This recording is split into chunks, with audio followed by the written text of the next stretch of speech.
شروع کرتے ہیں انشاءاللہ۔ خاص آج کی پہلی تراویح جو قرآن کو 30 جز میں تقسیم کیا گیا ہے، اسی اعتبار سے انشاءاللہ ہم روزانہ ایک جز یعنی ایک پارہ اس کا کور کریں گے، مختصراً انشاءاللہ اس کا خلاصہ آپ کے سامنے پیش کیا جائے گا۔ مگر آج پہلا دن میں سمجھتا ہوں کہ اس ماہ مبارک کے تعلق سے اس کا خاص قرآن کے ساتھ میں کیا تعلق ہے یہ سمجھا جائے۔ یہ جو آیت آپ کے سامنے تلاوت کی گئی جو رمضان کے تعلق سے ہے، جس میں فرمایا کہ شہر رمضان الذی انزل فیہ القرآن، کہ رمضان وہ مہینہ ہے جس میں قرآن کریم کو نازل کیا گیا، ھدی للناس وبینات من الھدی والفرقان، یہ تمام انسانیت کے لیے، تمام لوگوں کے لیے ہدایت کی کتاب ہے، اور بین ہدایت ہے، ڈھکی چھپی ہدایت نہیں ہے، اور فرقان ہے، حق اور باطل کو الگ الگ کرنے والی ہے۔ اس کے بعد آپ کے سامنے ایک حدیث پڑھی گئی کہ من صام رمضان ایمانا و احتسابا غفر له ما تقدم من ذنبه ومن قام رمضان ایمانا و احتسابا غفر له ما تقدم من ذنبه۔ اس حدیث میں بھی دو حصے ہیں، ایک میں سیام ہے، سام رمضان، جس نے ایمان اور احتساب کے ساتھ، احتساب یعنی جس کا ثواب آخرت میں مطلوب ہو، اور ایمان کے ساتھ جس نے روزہ رکھا اس کے پچھلے تمام گناہوں کو معاف کر دیا گیا۔ پھر اس کا دوسرا حصہ ہے ومن قام رمضان ایمانا واحتسابا غفر له ما تقدم من ذنبه، جس کسی نے قیام کیا ایمان اور احتساب کے ساتھ تو اس کے پچھلے گناہوں کو معاف کر دیا گیا۔ اس کے دو حصے ہو گئے، ایک حصے میں دن کو کور کیا گیا کہ دن کے حصے میں جس نے روزہ رکھا، اور ایک میں یہ رات ہے جس میں قیام کیا جانا ہے۔ اور قیام میں کیا کیا جائے؟ قیام میں قرآن کو زیادہ سے زیادہ پڑھا جائے، قرآن کو سمجھا جائے۔ پھر ہم ایک حدیث اور سنتے ہیں کہ الصیام والقرآن یشفعان للعبد، روزہ اور قرآن دونوں بندے کی شفاعت کریں گے۔ یقول الصیام اے ربی انی منعتہ الطعام والشہوات بالنہار فشفینی فیہ، اے اللہ میں نے اس طرح بندے کو دن بھر کھانے پینے سے منع کیے رکھا، تو اس کے شفاعت کر دے۔ وَيَقُولُ الْقُرْآنُ اے ربی انی منعتہ النوم باللیل فشفینی فیہ، اور قرآن سفارش کرے گا کہ اللہ میں نے اس طرح بندے کو رات میں سونے سے روک کے رکھا، اس کی شفاعت کر دے۔ فَيُشَفَّعَانِ، تو ان دونوں کی شفاعت قبول کی جائے گی۔ یہ دو کام ہے رمضان میں، دن میں روزہ ہے اور رات میں قیام ہے، یعنی قرآن ہے۔ ہم دیکھتے ہیں کہ پوری تاریخ کا یہ پہلا رمضان جس میں ہر رمضان میں اللہ تعالیٰ رحمت کے دروازے کھول دیتا ہے۔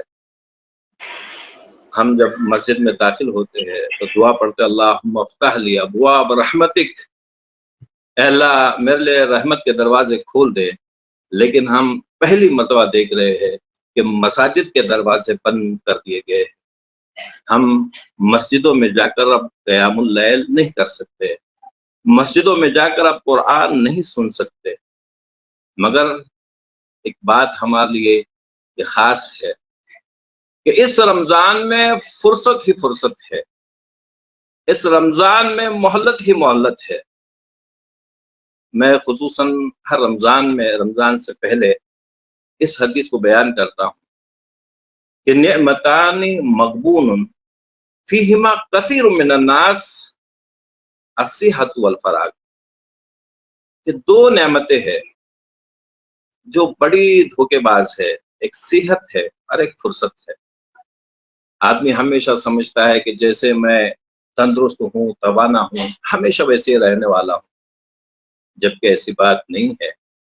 اور آدمی ایسا سمجھتا ہے کہ میں بہت فرصت میں ہوں اور مجھے اور فرصت ملنے والی، بس اتنا ہی کام ہے، اتنا ہو گیا پھر مجھے فرصت ہے، بس اتنا ہو گیا پھر مجھے فرصت ہے، لیکن فرصت کبھی بھی ملنے والی نہیں ہے۔ یہ دونوں نعمتیں آج ہمیں میسر ہے کہ ہم کو فرصت ہے آج ہم تندرست ہے. اللہ تعالیٰ نے اس بار جو ہے وہ روزے کا بھی یعنی روزہ اچھا رہنے کا بندوبست کر لیا کہ ہم باہر نہیں نکلیں گے، ہم زیادہ معاملات نہیں کر سکیں گے، ہمارا روزہ اچھا جائے گا. اور پھر اس کے بعد ہم کو فرصت ہی فرصت ہے. صبح اٹھ کر جو ہے ہم قرآن پڑھ سکتے ہیں، دوپہر میں قرآن پڑھ سکتے ہیں، رات میں قرآن سن سکتے ہیں، پڑھ سکتے ہیں، سمجھ سکتے ہیں. یعنی پورے دن اور رات کو ہم استعمال کرتے ہیں. انشاءاللہ ہم امید بھی کرتے ہیں کہ اللہ تعالی ہم کو تندرستی بھی دے، مہلت بھی دے، فرصت بھی دے کہ اس کی کتاب کی طرف رجوع کیا جائے. تو آئیے ناظرین، آج ہم پہلی تراویح جس میں پہلا پارہ اکثر پڑھا جاتا ہے اس کی طرف رجوع کرتے ہیں.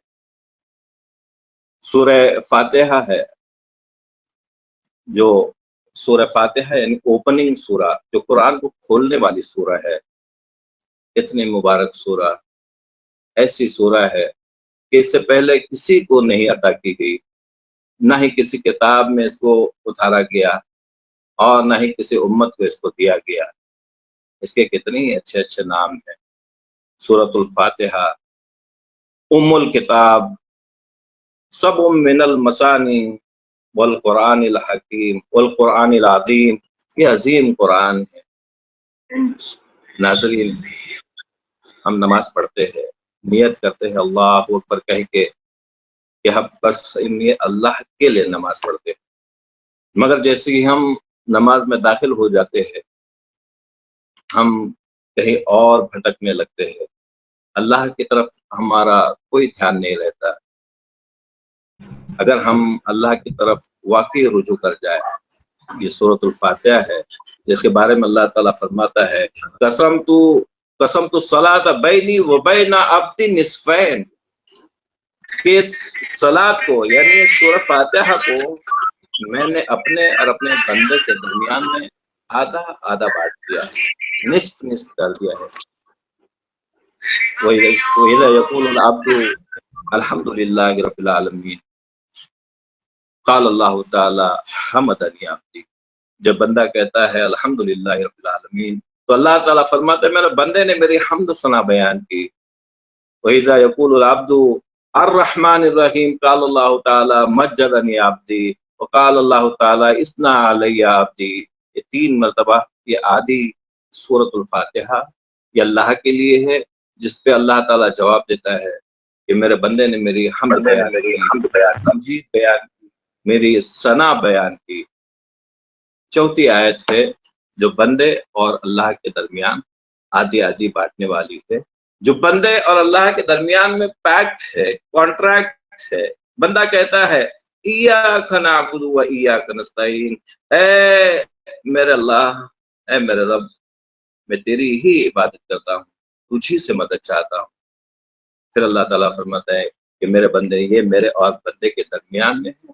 اور پھر اس کے بعد جیسے بندہ مانگتا ہے اہدنا الصراط المستقیم، اے اللہ مجھے سیدھا راستہ دکھا، صراط الذین انعمت علیہم، ان کا راستہ جن پر تو نے انعام کیا، غیر المغضوب علیہم، نہ ان کا راستہ جن پر تو غصہ ہوا، جن پر تیرا غضب ہو گیا، ولا الضالین، اور نہ گمراہوں کا راستہ.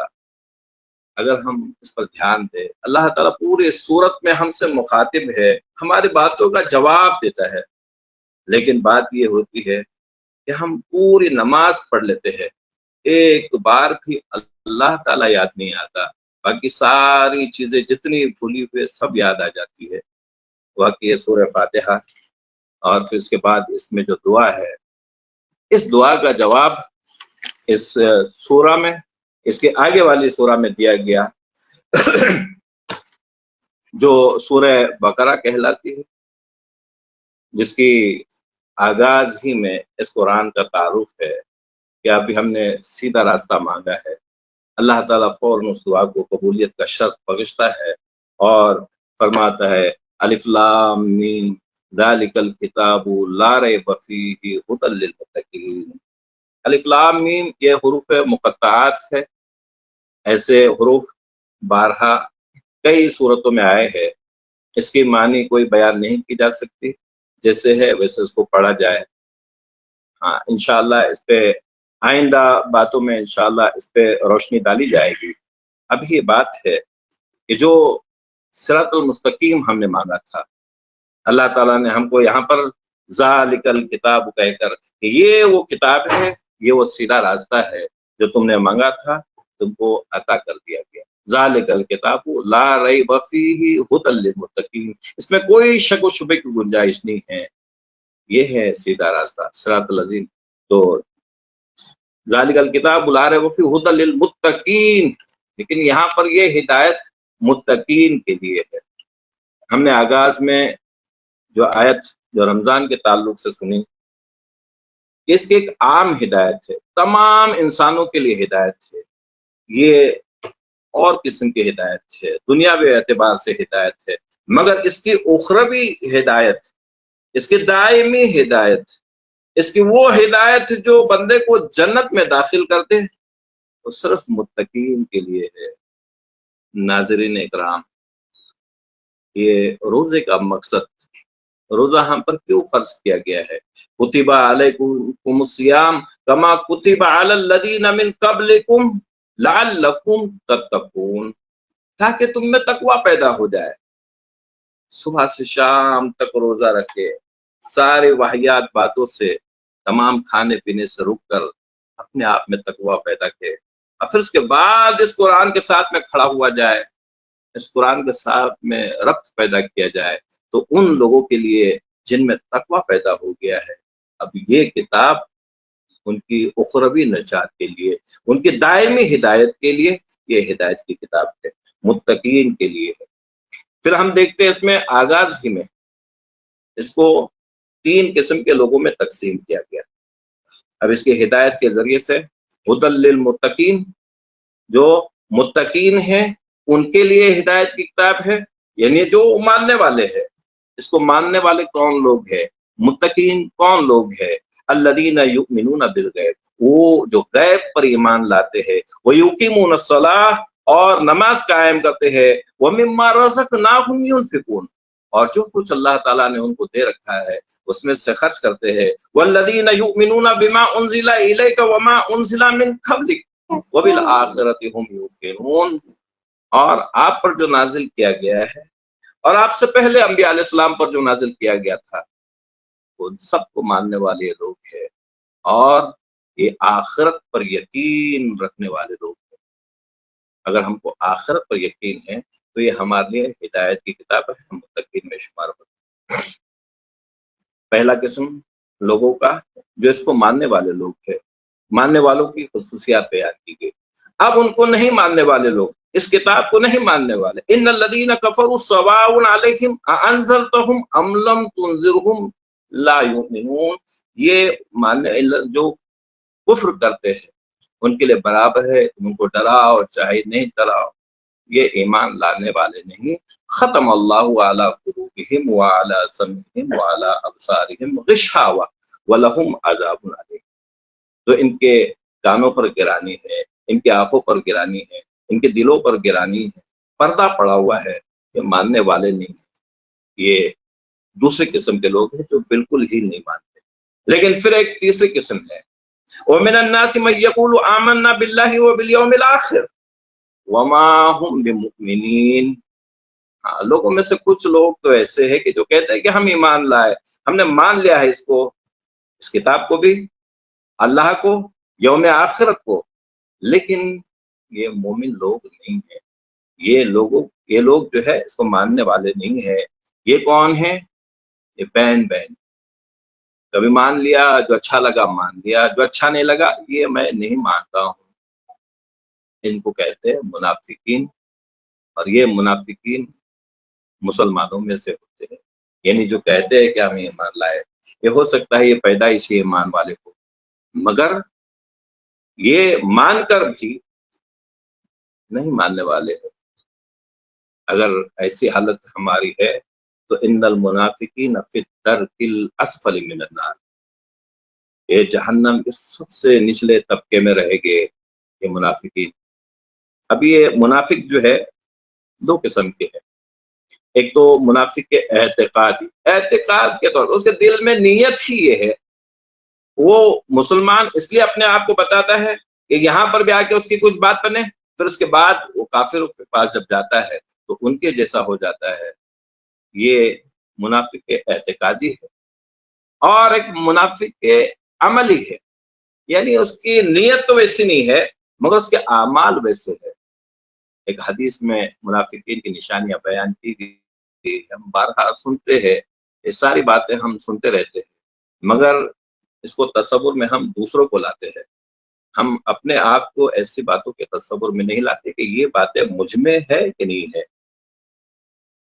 اذا قال کذب، جب وہ بات کرے تو جھوٹ بولے، وَإِذَا تُؤْمِنَ خَانَ، جب اس کے پاس کوئی امانت رکھی جائے تو وہ اس میں خیانت کرے، وَإِذَا حَدَثَ كَذَبَ وَإِذَا تُؤْمِنَ خَانَ، اور وَإِذَا خَاصَمَ فَجَرَ، یہ چوتھی بھی خصوصیت ہے کہ جب وہ جھگڑا کرے پھٹ پڑے، گالی گلوچ کرنے لگ جائے، تو یہ منافقین ہیں۔ اس کی نشانیاں اگر ہم میں ہے، اچھا یہ 4 نشانیاں ایک حدیث میں بتائی گئی ہے، یہ 4 چیزیں جس میں ہیں وہ پورا کے پورا منافق ہے۔ اس میں سے جتنی چیزیں ہم میں ہیں ہم اتنے %، یعنی ایک بات اگر ہم میں، ہم جھوٹ بولنے والے ہیں، ہم 25% منافق ہیں، ہم امانت میں خیانت کرنے والے ہیں، ہم 50% منافق ہے، اور 4 باتیں اگر ہم میں ہے ہم 100% منافق ہے۔ یہاں پر یہ 3 قسم کے لوگوں کا بیان کیا گیا 2 رکوعوں میں۔ 3 قسم کے لوگ ہیں، ایک ماننے والے، ایک بالکل نہیں ماننے والے، اور ایک بین بین۔ اب اس کے بعد جو ہے قرآن میں اس کے لیے اب قرآن کی دعوت آتی ہے آگے، یہ دعوت جس میں کہا یا ایھا الناس اعبدوا ربکم الذی خلقکم والذین من قبلکم لعلکم تتقون، کہ اے لوگو اس رب کی، تمہارے رب کی عبادت کرو جس نے تم کو پیدا کیا اور تم سے پہلے لوگوں کو بھی پیدا کیا، تاکہ تم متقی بن جاؤ، تاکہ تم تقوی اختیار کرو۔ تو یہ ڈائریکٹ دعوت دی جا رہی ہے کہ اب تم جو ہے اللہ کی، اس اللہ کو مان جاؤ، یہ قرآن جس نے عطا کیا ہے اس کو مان جاؤ۔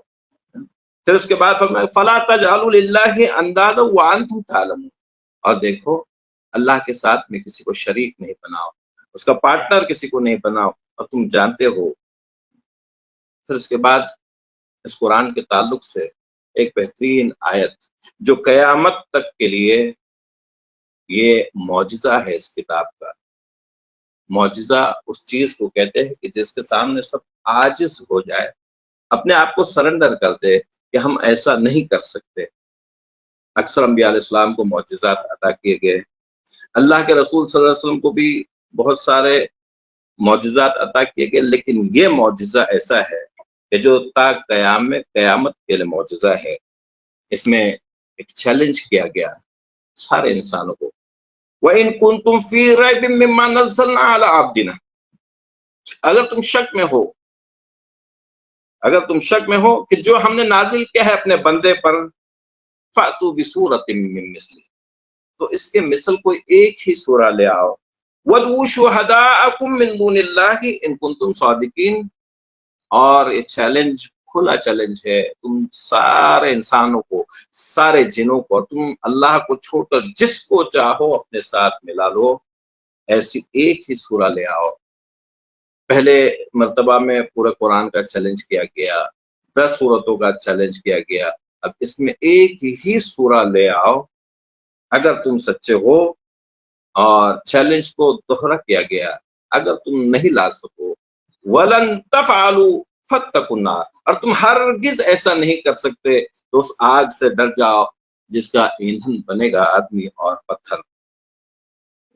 پھر اس کے بعد کہا گیا کہ پھر اگر جو ماننے والے ہیں، جو نہیں ماننے والے ہیں ان کے لیے وعید ہے، تو ماننے والوں کے لیے وَبَشِّرِ الَّذِينَ آمَنُوا وَعَمِلُوا الصَّالِحَاتِ أَنَّ لَهُمْ جَنَّاتٍ تَجْرِي مِن تَحْتِهَا الْأَنْهَارُ، تو بشارت ہے مومنین کے لیے جو اس کو ماننے والے ہیں، ان جنات کی جن کے دامن میں ندیاں بہتی ہے۔ اس کے بعد آگے بات آتی ہے کہ اللہ تعالیٰ اس قرآن کو مثالوں کے ذریعے سے کس انداز میں سمجھانا چاہتا ہے، اور پھر اس کے لیے کیسی ہی مثال دینی پڑے کہ ان اللہ لا یستحی ان یضرب مثلا ما بعودۃ فما فوقها، چاہے اس کے لیے مچھر کی ہی مثال دینی پڑے، مگر کچھ لوگ ایسے ہیں جو پوچھتے ہیں کہ مچھر کی مثال سے اللہ تعالیٰ کیا سمجھانا چاہتا ہے؟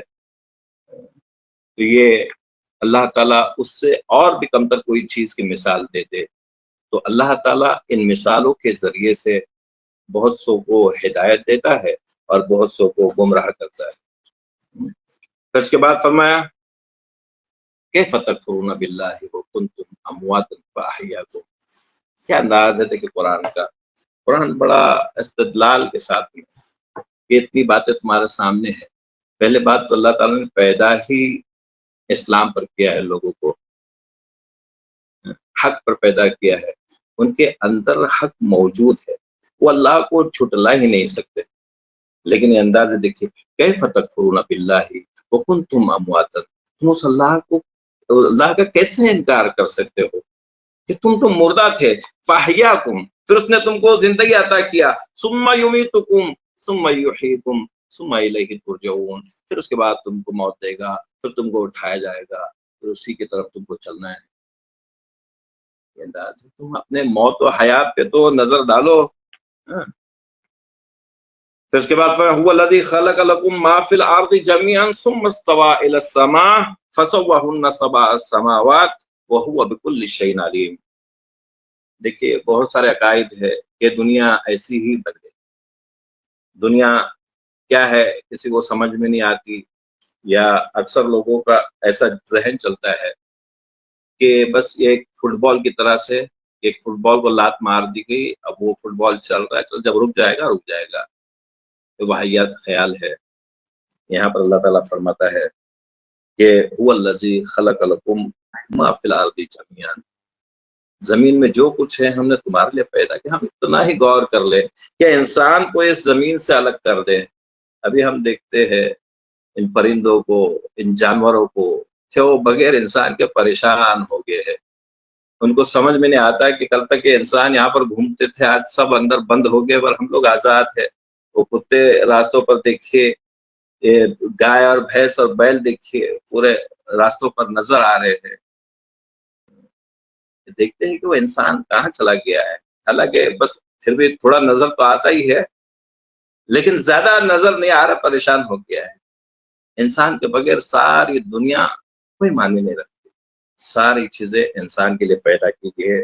اور ثم استوى الى السماء فسواهن سبع سماوات، اور پھر اس کے بعد اللہ تعالیٰ عرش پر استوا ہو گیا، وہاں سے تدبیر کرتا ہے، وہاں سے حکم چلاتا ہے۔ اللہ تعالیٰ ابھی ساری کائنات پر، ساری مخلوقات پر اپنا غلبہ رکھتا ہے، اپنی حکومت رکھتا ہے۔ اس کے بعد آدم علیہ السلام کا ذکر شروع ہوتا ہے، وَإِذْ قَالَ رَبُّكَ لِلْمَلَائِكَةِ إِنِّي جَاعِلٌ فِي الْأَرْضِ خَلِيفَةً، دیکھیں 7 مرتبہ آدم علیہ السلام کا اس میں ذکر آیا ہے، مگر یہاں پر خلیفہ کے نام پر ذکر آیا ہے کہ ہم نے وَإِذْ قَالَ رَبُّكَ لِلْمَلَائِكَةِ، ہم نے کہا جب ملائکہ سے انی جائل فی الارض خلیفہ، کہ میں اس زمین میں اپنا نائب بنانے والا ہوں، اپنا خلیفہ بنانے والا ہوں۔ اب اس کے بعد ہم پورا قصہ جانتے ہیں کہ فرشتوں نے کہا کہ اللہ تو ایسی مخلوق کو پیدا کرے گا جو خون خرابہ کرے گی، تیرا حکم نہیں مانے گی۔ اللہ تعالیٰ نے کہا کہ جو ہم جانتے ہیں تم نہیں جانتے۔ پھر اس کے بعد وعلم آدم الاسماء كلها، اللہ تعالیٰ نے علم الاسماء، علم الاشیاء آدم علیہ السلام کو سکھا دیا، پورے چیزوں کے نام آدم علیہ السلام کو سکھا دیے۔ پھر اس کے بعد فرشتوں سے کہا کہ بتاؤ ان کے کیا نام ہیں۔ فرشتوں نے کہا کہ اللہ ہم تو نہیں جانتے۔ پھر بتایا کہ آدم تم بتاؤ، آدم علیہ السلام نے فٹافٹ سب نام بتا دیے۔ یہ علم کی بنیاد تھی کہ اللہ تعالیٰ نے فرشتوں سے کہا کہ اس آدم کو سجدہ کرو۔ پھر آدم علیہ السلام کا قصہ اور آگے بڑھتا ہے کہ وَلَا تَقْرَبَا هَٰذِهِ الشَّجَرَةَ فَتَكُونَ مِنَ الظَّالِمِينَ، دیکھیے اس جنت میں اب تم جا کر دونوں رہو، آدم اور حوا، مگر اس درخت کے قریب نہیں جانا، اگر اس درخت کے قریب چلے گئے تو تم ظالموں میں سے ہو جاؤ گے۔ آدم علیہ السلام، ہم قصہ جانتے ہیں، مختلف طرح سے بیان کیا جاتا ہے کہ شیطان نے کس طرح سے بہکایا، کس طرح سے ورگلایا، اور خصوصاً حوا علیہ السلام کو کہ یہ پھل جو ہے وہ قسم کھا کھا کے شیطان نے کہا کہ میں تم کو قسم کھا کے کہتا ہوں، یہ پھل اگر تم نے کھا لیے تو پھر اس جنت سے تم ہمیشہ ہمیشہ اس جنت میں رہو گے، یہاں سے باہر نہیں نکالے جاؤ گے، اور تم فرشتوں کے جیسے ہو جاؤ گے۔ قسم کھا کر کہا حوا علیہ السلام نے، اور آدم علیہ السلام نے اس پھل کو کھا لیا۔ پھر اس کے بعد ان کے کپڑے اتار دیے گئے، اور آدم علیہ السلام بہت پریشان ہو گئے، یہاں وہاں بھاگ رہے۔ تو اللہ تعالیٰ نے پھر کہا فَتَلَقَّىٰ آدَمُ مِن رَّبِّهِ كَلِمَاتٍ فَتَابَ عَلَيْهِ۔ پھر اللہ تعالیٰ نے آدم علیہ السلام کو کچھ کلمات سکھائے جس سے آدم علیہ السلام نے توبہ کر لی۔ وہ کلمات دوسرے مقام پہ آئے ہیں، آدم علیہ السلام کی دعا ہے، یہ قرآن کی جو دعائیں ہوتی ہے ہمیں یاد کر لینی چاہیے، یہ اللہ تعالیٰ نے سکھائی ہوئی ہے، انبیاء علیہ السلام کے زبان سے ادا ہوئی ہے، ان کو قبولیت کا شرف ملا ہے۔ دیکھیے فَتَلَقَّىٰ آدَمُ مِن رَّبِّهِ كَلِمَاتٍ فَتَابَ عَلَيْهِ۔ اللہ تعالیٰ نے ان کو کلمات سکھائے تو اس سے توبہ کر لیے، اللہ تعالیٰ نے معاف کر دیا۔ بہت سارے عقائد، بہت سارے قصے اس سے منسوب ہے کہ آدم علیہ السلام نے اس عرش پر دیکھا اور جنت پر دیکھا تو ایک طرف لا الہ الا اللہ محمد رسول اللہ، یہ ساری باتیں الگ ہے۔ قرآن کہتا ہے کہ اللہ تعالیٰ نے ان کو کلمات سکھائے، اور ہم سب جانتے ہیں وہ کلمات کیا تھے۔ ربنا ظلمنا انفسنا وان لم تغفر لنا وترحمنا لنکونن من الخاسرین۔ اے اللہ، ہم نے ظلم کیا اپنے نفس پر، اگر تو معاف نہیں کرے گا تو ہم ظالموں میں سے ہو جائے، خسارہ پانے والوں میں سے ہو جائے گی۔ پھر اس کے بعد اللہ تعالیٰ نے فرمایا ان سے قُلْ نَهْبِطُوا مِنْهَا جَمِيعًا، اب تم سب یہاں سے زمین پر چلے جاؤ۔ فَإِمَّا يَأْتِيَنَّكُم مِّنِّي هُدًى فَمَن تَبِعَ هُدَايَ فَلَا خَوْفٌ عَلَيْهِمْ وَلَا هُمْ يَحْزَنُونَ۔ اب یہ دوسرا علم ہے۔ پہلا ایک علم، علم الاشیاء، اللہ تعالیٰ نے آدم علیہ السلام کو پورا کے پورا عطا کر دیا، پورا کے پورا دے دیا۔ اب اس کے بعد جب فرمایا کہ تم زمین میں چلے جاؤ، اب اس کے بعد میری طرف سے جو وحی آتی رہے گی، اما یاتینکم منی ھدی، جو ہدایت میری طرف سے آتی رہے گی، فمن تبع ہدایا، تو اس ہدایت کی اتباع کرو، فلا خوف علیہم ولا هم یحزنون، تب پھر تم کو کوئی نہ خوف ہوگا اور نہ تم محزون ہوگے، غمگین ہوگے۔ تو یہ اب ہدایت کا راستہ وہاں سے کھل گیا۔ آدم علیہ السلام کے بعد کتنے ہی انبیاء علیہ السلام آتے رہے، کتنے ہی رسول آتے رہے، اور وہ ہدایات آتی رہی، اور آخری ہدایت جو اب قیامت تک کے لیے ہدایت ہے، یہ قرآن مجید ہمارے پاس آ گیا۔ اب دیکھیں یہ سورہ بقرہ ہے، ہم آغاز میں اس کو سمجھنا رہ گیا کہ اس کو ذروۃ السنام کہا جاتا ہے۔ ہر ایک چیز کی چھوٹی ہوتی ہے، اور قرآن کی چھوٹی ہے۔ ذروۃ السنام یہ قرآن کی چھوٹی ہے سورہ بقرہ۔ اس میں خاص کر جو ہے سورہ بقرہ، اس میں بنی اسرائیل کا تفصیل سے ذکر ہے۔ اس کے بعد والی سورہ آل عمران ہے، اس میں نصارہ سے تفصیل سے ذکر ہے، اور یہ دونوں سورہ بقرہ اور آل عمران، یہ دونوں کو زہراوین کہا جاتا ہے۔ زہراوین یعنی نہایت چمکدار، نہایت تابدار۔ یہ سورہ بقرہ ہے جس میں 1000 احکام، 1000 خبریں ہے، اور 1000 منہیات ہے، یعنی منع کی ڈوز اینڈ ڈونٹس ہے۔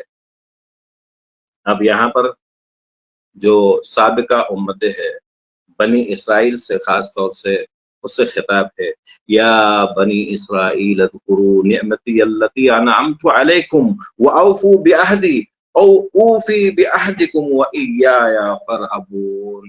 اے بنی اسرائیل، یا بنی اسرائیل، ایک محبت والا بھی انداز ہے۔ اے بنی اسرائیل، یاد کرو اس میرے نعمت کو، جو تم کو عطا کی تھی میں نے، اور وہ عہد جو ہے وہ پورا کرو جو تم نے عہد کیا تھا. یہ انداز ہے اللہ تعالیٰ کا.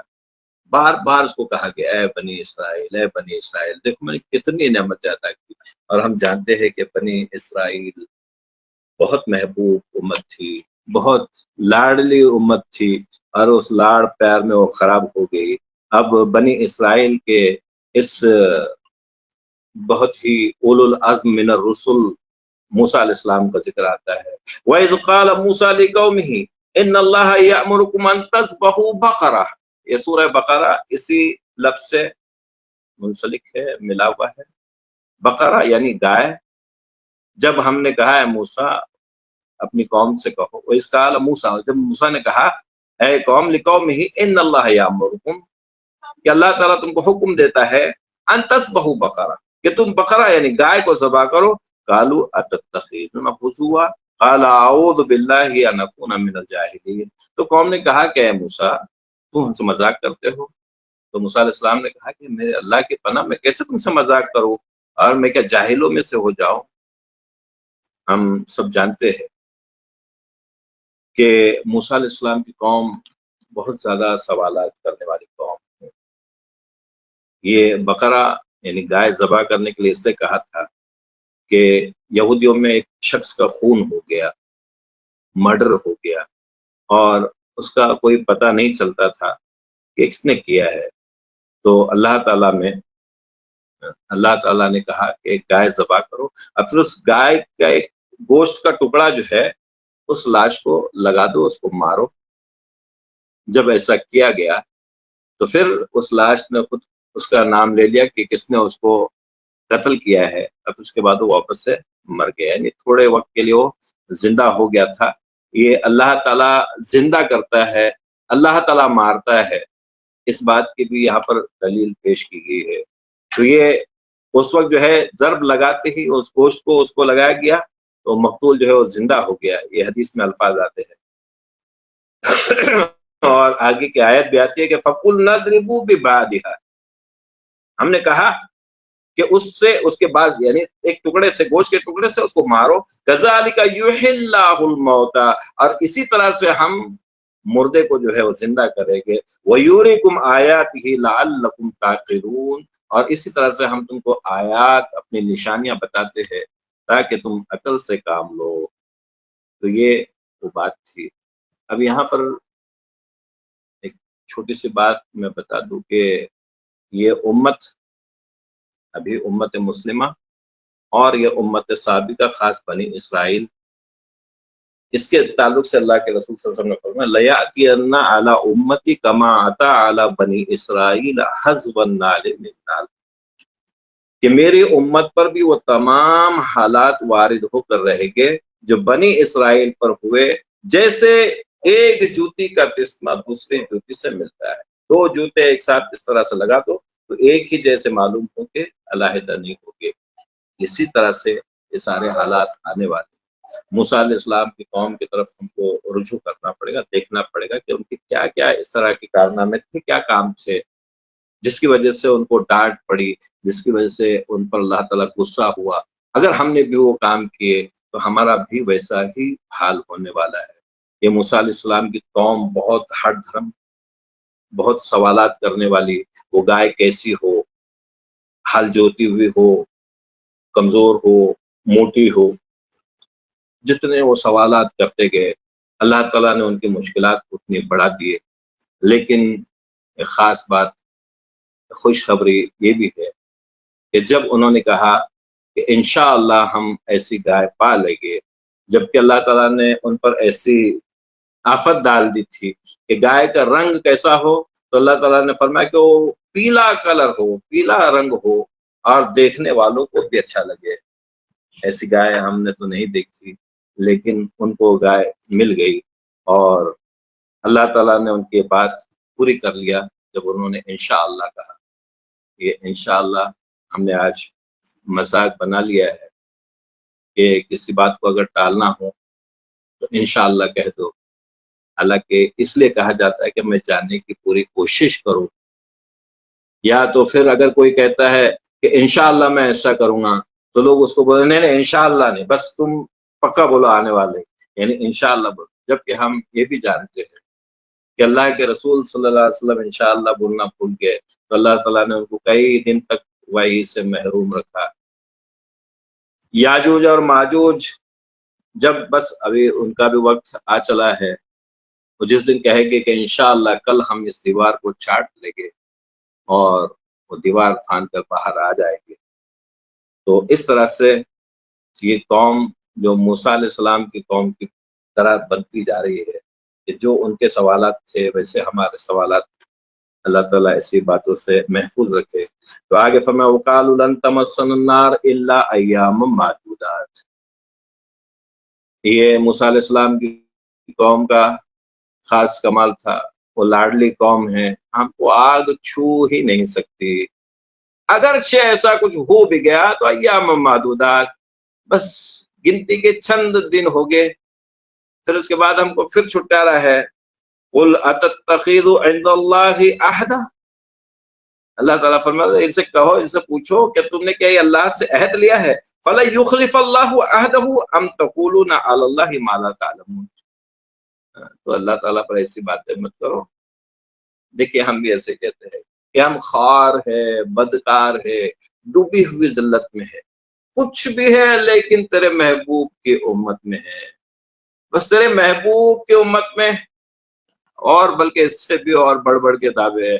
ان کا تو دعویٰ یہ تھا کہ اگرچہ وہ آگ چھو لی تو چند دن کی ہوگی، ہم کو تو آگ کو، مجھے دیکھ کر میں مریض مصطفیٰ ہوں، میری عظمتیں نہ پوچھو، مجھے دیکھ کر جہنم کو بھی آ گیا پسینہ، جب جہنم ہی کو پسینہ آنے لگ جائے تو پھر اس قوم کے دعوے جو بہت لاڈلی قوم تھی اور اس امت کے دعوے کہ ہم اس نبی کے امتی ہے، اس بنیاد پر ہم کو آگ کو تو پسینہ آنے لگ جائے، تو یہ موسیٰ علیہ السلام کی قوم کا ذکر چل رہا ہے، بنی اسرائیل کا۔ وَلَقَدْ آتَيْنَا مُوسَى الْكِتَابَ وَقَفَّيْنَا مِن بَعْدِهِ بِالرُّسُلِ، دیکھیے وَلَقَدْ آتَيْنَا مُوسَى الْكِتَابَ، اور ہم نے موسیٰ علیہ السلام کو کتاب عطا کی، وَقَفَّيْنَا مِن بَعْدِهِ بِالرُّسُلِ، اور پھر اس کے بعد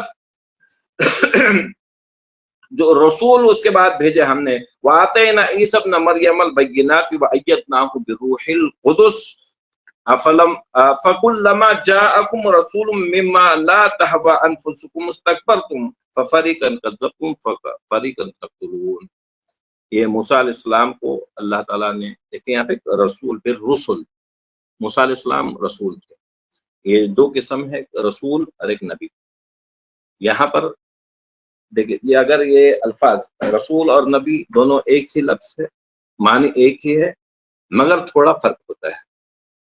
ہر رسول نبی ضرور ہوتا ہے لیکن ہر نبی رسول نہیں ہوتا، رسول وہ ہوتا ہے جس کو اللہ تعالیٰ شریعت عطا کر دے، لیکن یہاں پر موسیٰ علیہ السلام کو رسول جو کہا ہے وہ نبی کے اعتبار سے کہا ہے، کیونکہ اس کے بعد جو ہے اللہ تعالیٰ نے فرمایا کہ موسیٰ علیہ السلام کو، اور اس کے بعد بہت سارے رسول بھیجا، تو بہت سارے رسول تھے، بلکہ ایک ہی رسول جو عیسیٰ علیہ السلام ہے وہ رسول بن کر آئے۔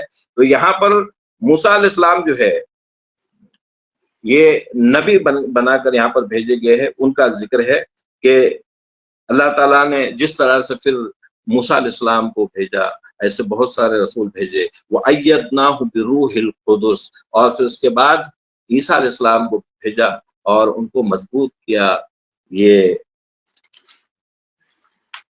معجزات کے ساتھ میں، ان کو بہت سارے معجزات عطا کیے گئے تھے عیسیٰ علیہ السلام، اور خاص کر جبریل علیہ السلام نے ان کی خوب مدد فرمائی تھی، لیکن تم نے کیا کیا؟ أَفَكُلَّمَا جَاءَكُمْ رَسُولٌ، مگر جب تمہارے پاس رسول آیا، بِمَا لَا تَهْوَىٰ أَنفُسُكُمُ اسْتَكْبَرْتُمْ، مگر تم نے کیا کر دیا؟ استکبار کر دیا، تم نے اپنے آپ کو کچھ سمجھ لیا، یعنی یہ بنی اسرائیل کا ذکر ہے۔ بنی اسرائیل اپنے آپ کو سب سے آج بھی سمجھتے ہیں کہ صرف وہی انسان ہے، باقی سارے انسان جو بنی اسرائیل نہیں ہیں، جو یہود نہیں ہیں، وہ سارے انسان یہود کی خدمت کے لیے پیدا کیے گئے ہیں، اور یہاں پر ان کا استکبار یہ تھا کہ ہم بنی اسحاق سے ہے، ہم بنی اسماعیل میں سے نہیں، بنی اسماعیل والوں کو یہاں پر حقیر سمجھتے تھے، اس لیے وہ اور کسی کو بس ہم جو ہے بنی اسحاق سے ہے، یہ ان کا استکبار تھا۔ استکبار اللہ کو پسند نہیں ہے، تکبر اللہ کو پسند نہیں ہے۔ اللہ تعالیٰ نے شیطان کو مردود کر دیا اسی بنیاد پر کہ اس کو تکبر آ گیا تھا۔ تو یہ ان کا یہ دعویٰ تھا کہ ہم بنی اسحاق میں سے، اور بنی اسحاق میں انبیاء علیہ السلام آئے، اور پھر اب آخری نبی کا ان کو انتظار ہے، وہ بھی اسی قوم میں سے انتظار ہے کہ اب ہمارا وہ نبی آیا چاہتا ہے۔ دیکھیے اللہ کے رسول صلی اللہ علیہ وسلم کی ولادت سے پہلے بھی ان کو معلوم تھا کہ وہ اب نبی آنے والا ہے، خوب چرچے ہو رہے تھے یہود میں، بلکہ نصارہ میں بھی اس کے چرچے تھے، اور ان کی کتابوں میں بتایا گیا تھا کہ وہ نبی آیا چاہتا ہے، آنے والا ہے۔ مدینہ میں جو قبائل تھے جو بنی اسرائیل کے، وہ بھی اس کے انتظار میں تھے، اور جو دوسرے لوگ تھے جو یہودی جو نہیں تھے، یعنی اوس اور خزرج کے جو قبائل تھے، ان میں جب لڑائیاں ہوتی تھی تو یہ بنی اسرائیل ان کو دھمکی بھی دیتے کہ اب وہ ہمارا نبی آنے ہی والا ہے، پھر ہم تم کو دکھائیں گے۔ پھر اس کے بعد لیکن کیا ہو گیا، وَلَمَّا جَاءَهُمْ كِتَابٌ مِّنْ عِندِ اللَّهِ، جب ان کے پاس یہ اللہ کی کتاب لے کر آیا، مُصَدِّقًا لِمَا مَعَهُمْ، جو تصدیق بھی کرتی تھی جو ان کے پاس جو کتابیں تھی، وَكَانُوا يَسْتَفْتِحُونَ عَلَى استفتاء کرتے تھے، سننے نے کہا کہ محمد آنے والا ہے۔ فلما جاءہم، جب وہ ان کے پاس آ گیا، ما عرفو، انہوں نے اس کو نہیں پہچانا، کفروا بھی، ان کا انکار کر دیا، فلعنت اللہ علی الکافرین، تو اللہ تعالیٰ کی لعنت ہے ایسے کافرین پر۔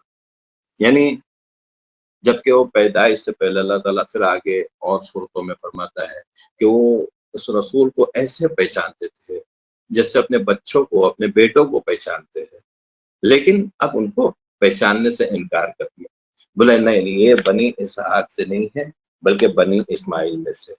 وَلَمَّا جَاءَهُمْ بِكِتَابٍ مِّنْ عِندِ اللَّهِ، تو یہ اس کا انکار کرے۔ وَإِذَا قِيلَ لَهُمْ آمِنُوا بِمَا أَنزَلَ اللَّهُ قَالُوا نُؤْمِنُ بِمَا أُنزِلَ عَلَيْنَا وَيَكْفُرُونَ بِمَا وَرَاءَهُ، لیکن انہوں نے کہا، دیکھو ان سے کہا گیا کہ اب یہ تم پر جو نازل کیا جا رہا ہے اس کو تم مانو، اس پر ایمان لاؤ، تو انہوں نے کہا نہیں نہیں، ہم پر جو نازل ہو گیا ہے ہم اسی پر ایمان لانے والے ہیں۔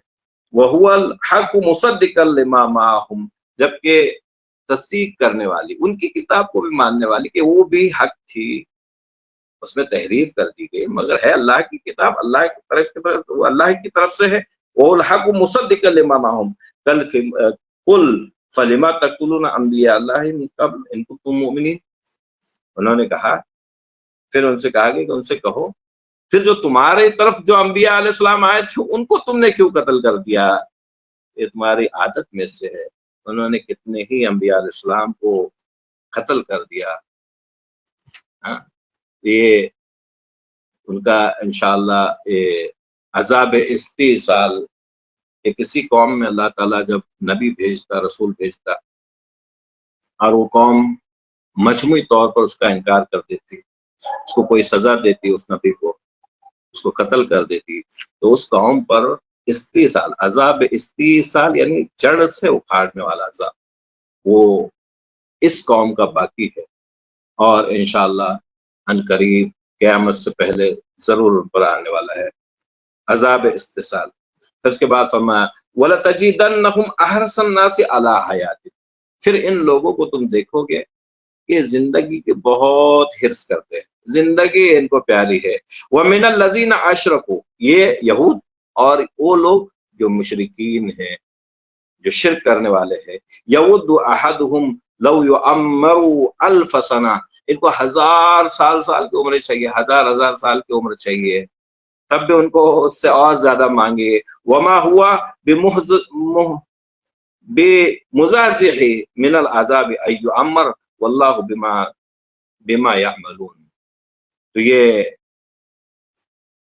حرص کرتے ہیں، یعنی ان کو بڑی بڑی عمریں چاہیے، یہ دنیا کی زندگی چاہیے، دنیا کی زندگی بڑی عمر چاہیے، اور موت سے گھبراتے ہیں، موت سے بھاگتے ہیں۔ سورہ جمعہ میں اس پر تفصیل سے بیان ہے انشاءاللہ، ہم آگے اس کو سنتے رہیں گے، مگر یہ حرص اس امت میں بھی اسی طرح سے پیدا ہوگی ہے۔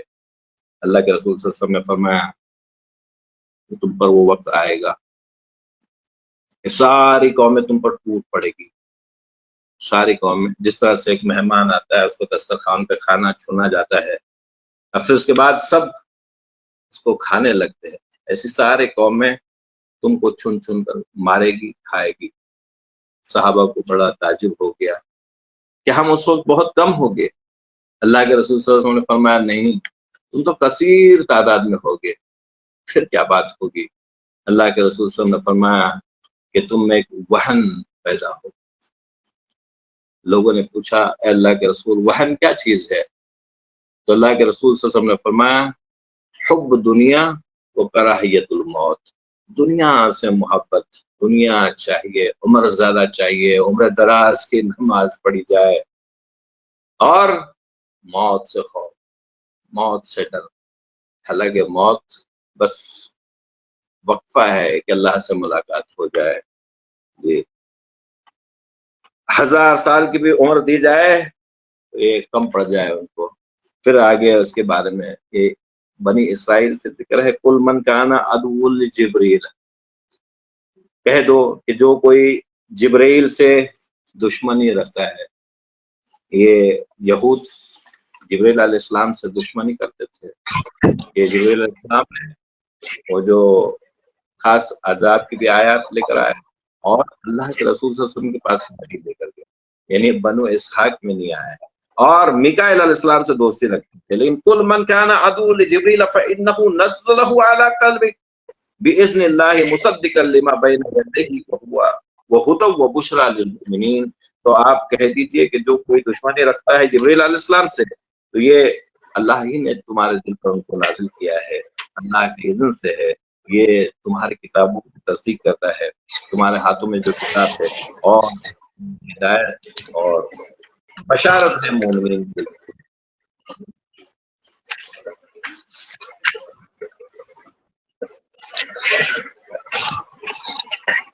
اس کے بعد کیا ہو گیا کہ فلما جاءہم رسول من عند اللہ مصدقا لما معہم، پھر جب رسول آ گیا جو ان کی کتابوں کی تصدیق کرتا تھا، نبذ فریق من الذین اوتوا الکتاب کتاب اللہ وراء ظہرہم کأنہم لا یعلمون، تو جو ان کی کتابیں تھی اس کو پیچھے ڈال دیا، ان کی کتاب میں پہلے سے ذکر کیا گیا تھا کہ وہ اللہ کے رسول آنے والے ہیں، مگر انہوں نے اس کو چھپا دیا، نہ بدا فریق، ایک فریق نے اس کو چھپا دیا، لوگ پوچھے بھی تو نہیں یہ وہ نہیں ہے۔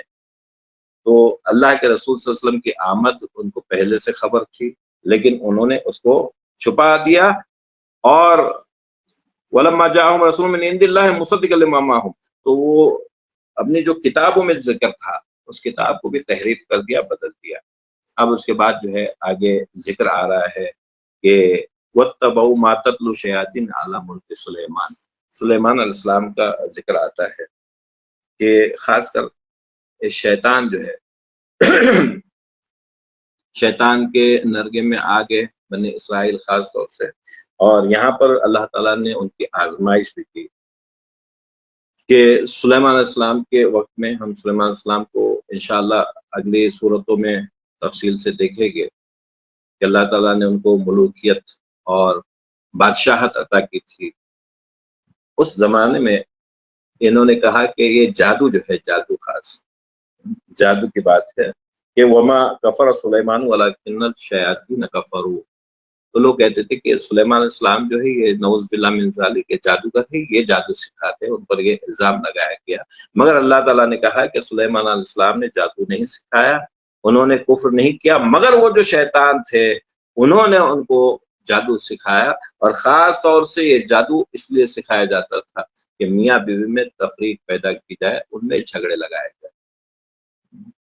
پھر اس کے بعد اس میں وہ بابل ہاروت اور ماروت، ہاروت اور ماروت نام کے 2 فرشتے اللہ تعالیٰ نے وہاں پر نازل کیے، ان کو وہ کہتے تھے کہ یہ جادو جو ہے یہ تمہارے لیے آزمائش ہے، فتنہ ہے، مگر پھر بھی اگر وہ نہ مانتے تو ان کو سکھا دیتے تھے۔ اب آگے یہ آیت آئی ہے کہ یا ایھا الذین آمنوا لا تقولوا رائنا وقولوا انظرنا واسمعوا وللکافرین عذاب علیم۔ یہ پہلی مرتبہ اب مومنین سے خطاب کیا جا رہا ہے کہ اے وہ لوگوں جو ایمان لائے ہو، جو اللہ کو ماننے والے ہو، لا تکونوا رائنا، یہ اسی کی طرف منسوب ہے، اس امت کی طرف کہ یہود خاص طور سے اپنی زبانوں کو پلٹ کر الفاظ کو بگاڑ کر بولتے تھے۔ جب ان کو کہنا ہوتا تھا کہ اللہ کے رسول ہم کو سمجھ میں نہیں آئی بات اور ایک بار بولیے، تو رائنا کہتے تھے اے میرے چرواہے، اے ہمارے چرواہے، نعوذ باللہ من ذالک، جبکہ رائنا ہماری طرف دیکھیے۔ تو اللہ تعالیٰ نے کہا رائنا نہیں کہو بلکہ وقولوا انظرنا، ہماری طرف دیکھیے، واسمعوا اور ان کو سنیے، وللکافرین عذاب علیم، اور انکار کرنے والوں کے لیے، کافروں کے لیے دردناک عذاب ہے۔ یعنی اب اس امت کو کہا جا رہا ہے کہ جو پچھلی امتیں ہیں ان کی طرح سے کام نہیں کرنا، بار بار یہ ہدایت دی جا رہی۔ ام تريدون ان تسالوا رسولكم كما سئل موسى من قبل ومن يتبدل الكفر بالایمان فقد ضل سواء السبيل۔ اس سے کہا گیا کہ یہ آپ کی بات نہیں مانیں گے جب تک کہ اللہ تعالیٰ وہ اپنی آنکھوں سے نہ دیکھ لے، یعنی ان کی باتوں کی طرف ان کی کتنی پیروی کی جائے، ان کی ایک ایک بات مانیں گے ہم سمجھتے ہیں، ہم ایسا ہمیں لگتا ہے کہ نہیں ہم نے اتنی بات مان لیا تو ہم کو اچھا سمجھنے لگے، کبھی بھی نہیں سمجھ سکتے جب تک کہ ہم پورے کے پورے ان کی طرح سے نہ ہو جائے۔ پھر اس کے بعد کہا کہ وقالوا لن يدخل الجنة الا من كان هودا او نصارى تلك امانيهم قل هاتوا برهانكم ان كنتم صادقين۔ یہاں پر ان کو یہ گھر تھا، اور اب دیکھیے کہ یہ دونوں قومیں جو یہود اور نصارہ ہے ابتدا سے ایک دوسرے کے دشمن، اور خصوصاً اس زمانے میں اس کے بعد سے ہے، یہود کو نصرانیوں نے بہت مارا ہے، ان پر بہت عذاب آئے، مگر اب یہاں پر دونوں ایک ہو گئے۔ یہ کہتے ہیں دونوں بھی قالوا لن يدخل الجنة الا من كان هودا او نصارى، کہ جنت میں کوئی بھی داخل نہیں ہو سکتا الا ایک کہ وہ یہودی ہو یا نصرانی ہو، دل کا امانیہم، یہ ان کے دلوں کی یہ بات ہے، ان کے دلوں کو خوش کرنے والی بات ہے۔ قل ہاتوا برہانکم ان کنتم صادقین، کوئی دلیل ہے تو لے آؤ کہ تم اس بات پہ ہے کہ یہ سچی بات ہے کہ یہودی اور نصرانی ہی جائیں گے، مگر انہوں نے یہ کہہ کر یہ دونوں اکٹھے ہو گئے اور دونوں ملے بھی، حالانکہ یہ آپس میں بہت دشمن ہیں، ابھی بھی دشمن ہیں، مگر اسلام کے لیے، مسلمانوں کے لیے ایک ہو جاتے ہیں۔ آج ہمارے سامنے بھی اس کی مثالیں ہیں، ہاں، مگر انشاءاللہ قیامت سے پہلے جب آخری جنگیں ہوگی تب نصارہ، جن کی انشاءاللہ ہم دیکھیں کہ اگلی صورتوں میں ان کے اللہ تعالیٰ نے تعریف بھی کی ہے، یہود کی نہیں کی، تو وہ ہمارے ساتھ ہو جائے گے۔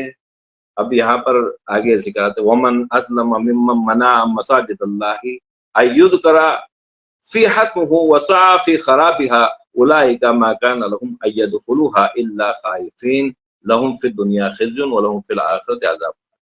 تو اس سے ظالم کون ہوگا، اس سے زیادہ ظالم کون ہوگا جو اللہ کی مسجدوں میں آنے سے لوگوں کو روک دے۔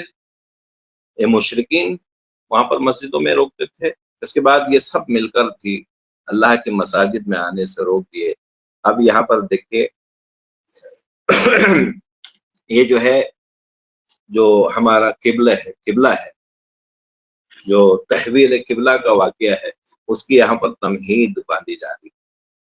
کیا وہ باتیں آنے والی ہے کہ جب قبلہ بدل گیا، قبلہ جو ہے سب سے پہلا ہم سمجھتے ہیں کہ قبلہ اول جس کو کہتے ہیں ہم بیت المقدس، بیت المقدس، حالانکہ اس سے پہلا قبلہ تو یہی مسجد حرام ہی ہے، آدم علیہ السلام نے جس کو تعمیر کیا ہے، اور اگلی صورتوں میں انشاءاللہ اس کے نام سے آئے گا ببقۃ مبارکہ، یعنی مکہ کا نام پرانا بکہ تھا، اس نام سے بھی آئے گا۔ تو یہ تحویل قبلہ کا واقعہ یہاں سے انشاءاللہ شروع ہو جائے گا۔ مگر اللہ تعالیٰ نے پھر اس کی تمہید یہاں پر باندھی کہ وَلِلَّهِ الْمَشْرِقُ وَالْمَغْرِبُ، تمام مشرق اور مغرب سب اللہ ہی کے لیے ہے. فَأَيْنَمَا تُوَلُّوا فَثَمَّ وَجْهُ اللَّهِ، تم کسی طرف رخ کر لو اللہ کو وہاں پر پاؤ گے. ان اللہ واسع علیم، اللہ وسیع ہے اور جاننے والا ہے. وَلِلَّهِ الْمَشْرِقُ وَالْمَغْرِبُ. تو یہ جو ہے ابھی بات یہ چل رہی تھی کہ جب مدینہ میں اللہ کے رسول صلی اللہ علیہ وسلم ہجرت کر کے آئے، شریعت ابھی بھی موصولی چل رہی ہے. جتنے احکام ہمارے ابھی آ رہے ہیں وہ ہمارے ہیں. ابھی تک نمازیں جو ہے اللہ کے رسول صلی اللہ علیہ وسلم جب تک مکہ میں رہے خانہ کعبہ کی طرف رخ کر کے نماز پڑھتے اور اس طرح سے پڑھتے کہ بیت المقدس بھی اس کے آگے سامنے ہوتا. مگر جب مدینہ تشریف لائے اب اس طرح سے رخ کرنا، اگر خانہ کعبہ کو رخ کرتے ہیں تو مسجد بیت المقدس جو ہے وہ پیچھے ہو جاتا ہے، اور بیت المقدس کو کرتے ہیں تو خانہ کعبہ پیچھے ہو جاتا ہے. ہم انشاءاللہ اگلی بار میں ان آیات کو دیکھیں گے. مگر یہاں پر کہا جا رہا ہے کہ وہ یہ کہتے ہیں کہ ارے تم جو ہے تمہارا رسول دیکھیے، ان کو معلوم ہی نہیں ان کا قبلہ کیا ہے. تو ابھی تک ان کو ایسا لگ رہا تھا کہ رسول تو نئے ہیں مگر شریعت ہماری ہی فالو کرتے ہیں، قبلہ ہمارا ہی فالو کرتے ہیں، ہمارے ہی قبلے کی طرف رخ کرتے ہیں. صرف میں ولن ترضى عنك اليهود ولا النصارى حتى تتبع ملتهم، یہ یہود اور یہ نصارہ تم سے راضی نہیں ہوگے یہاں تک کہ تم پوری کی پوری ان کے اتباع کر لو. قل ان هدى الله هو الهدى، ان سے کہو کہ بے شک جو ہدایت ہے وہ یہی ہدایت ہے. وَلَئِنِ اتَّبَعْتَ أَهْوَاءَهُمْ بَعْدَ الَّذِي جَاءَكَ مِنَ الْعِلْمِ مَا لَكَ مِنَ اللَّهِ مِنْ وَلِيٍّ وَلَا نَصِيرٍ.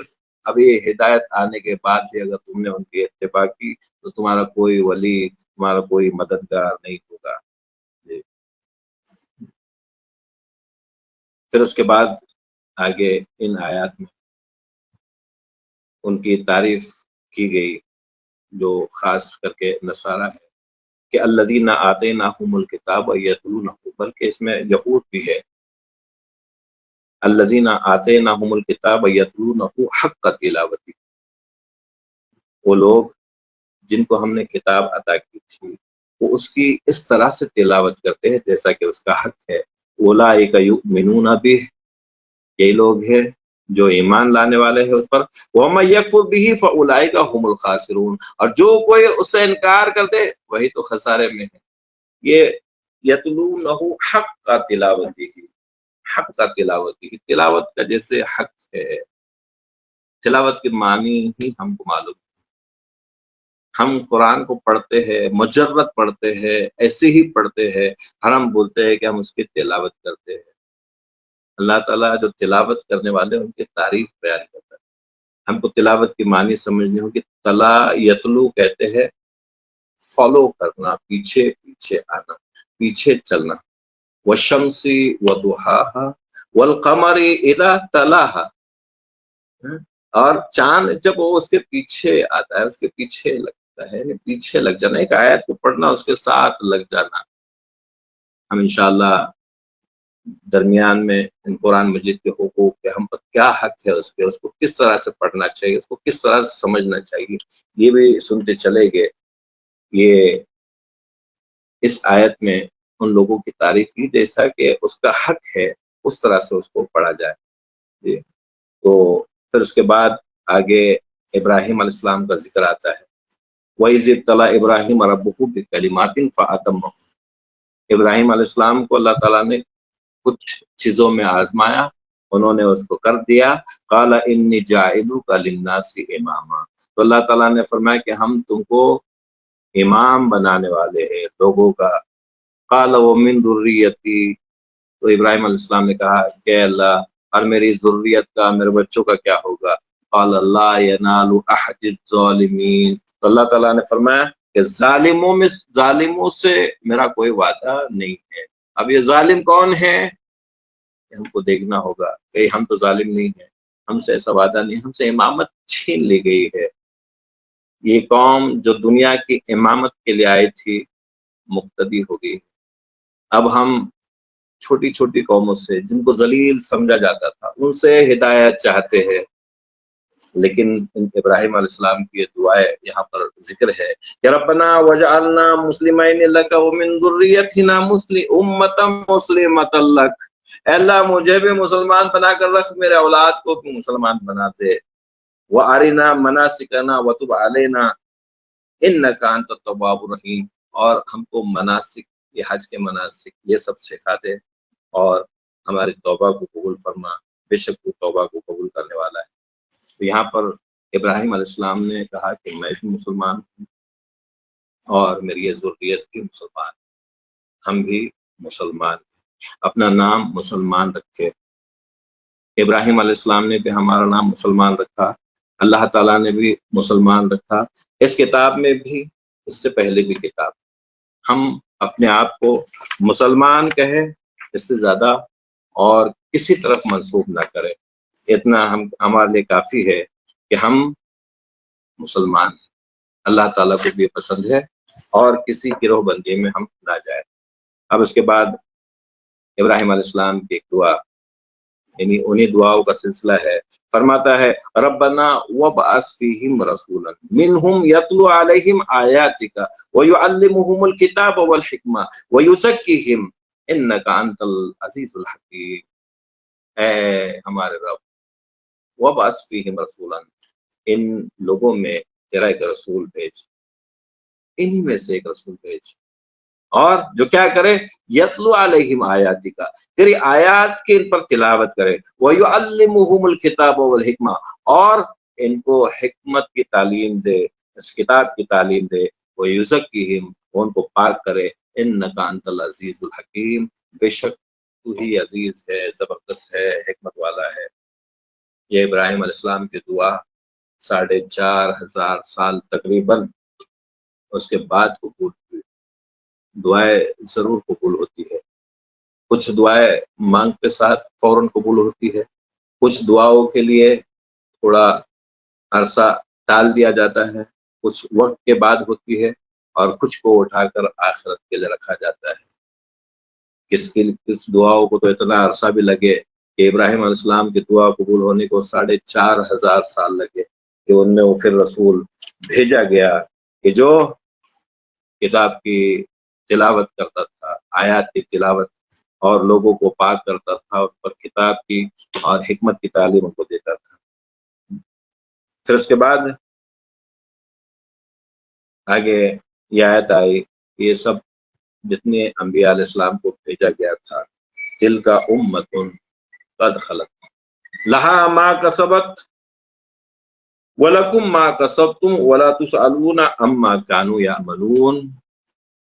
اب وہ جتنی امتیں تھی جن کا ذکر آ گیا اور بھی آتا رہے، سب جا چکی، اب تمہاری باری ہے، جو انہوں نے کمایا وہ ان کے لیے ہے، جو تم نے کمایا وہ اب تمہارے لیے ہے، لہا ما کسبت ولکم ما کسبتم۔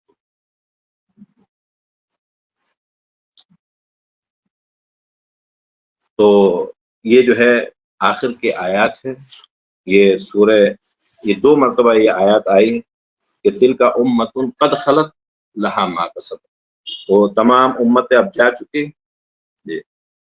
یعنی ابراہیم علیہ السلام کا ذکر آیا، اسماعیل کا آیا، یہ ام تقولون ان ابراہیم و اسماعیل و اسحاق و یعقوب والاسباط کانوا ہودا او نصارا قل انتم اعلم ام اللہ ومن اسلم ممن ختم شہادۃ عنده من اللہ واللہ بغافل عما تعملون، کہ تم یہ جو کہتے ہو کہ ابراہیم اور اسماعیل اور اسحاق میں سے ہو، تو یہ سب مسلمان ہی تھے، اور انہوں نے جو شہادت دی تھی، ان کی کتابوں میں جو شہادت تھی اس کو تم نے چھپا لیا ہے۔